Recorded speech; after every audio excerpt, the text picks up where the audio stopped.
இங்க கரூர்ல இருக்கிற முக்கியமான பிரச்சனைகளை பத்தி நம்ம பார்த்தோம் இல்லையா?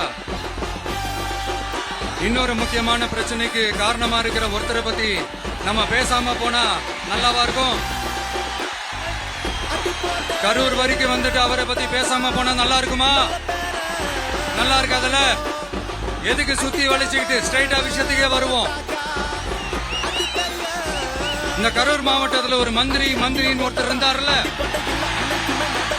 இப்ப ஒரு மந்திரி இல்ல, ஆனாலும் மந்திரி மாதிரி.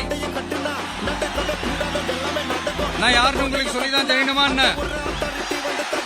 ஒரு க்ளூ ஒண்ணு கொடுக்கலாமா?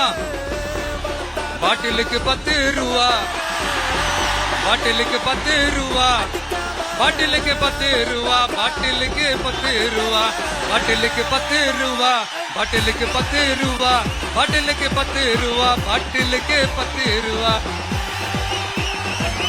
இப்ப ரீசெண்டா கரூர்ல ஒரு விழா ஒண்ணு நடத்தினாங்களே, அது என்னப்பா 30 பேர் விழாவா? 30 விழா, சாரிப்பா கன்ஃபியூஸ் ஆயிட்டு.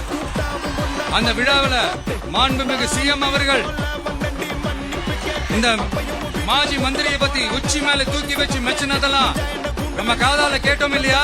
இதே சிஎம் அவர்கள் இதே கரூருக்கு வந்தப்போ, எதிர்கட்சியா இருந்தப்போ, அந்த மாஜி மந்திரியை பத்தி என்னெல்லாம் சொன்னாரு, என்னெல்லாம் கேட்டாரு.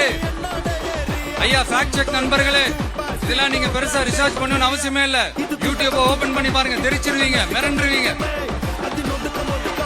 இந்த திமுகவுக்கு இந்த மாஜி மந்திரி இப்ப என்னவா இருக்கிறாரு அப்படின்னு மக்கள் பேசிக்கிறாங்க தெரியுமா?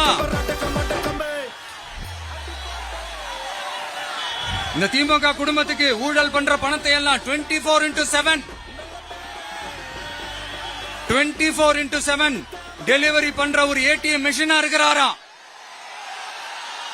அப்படின்னு நான் சொல்லுங்க, ஊருக்குள்ள பேசிக்கிறாங்க.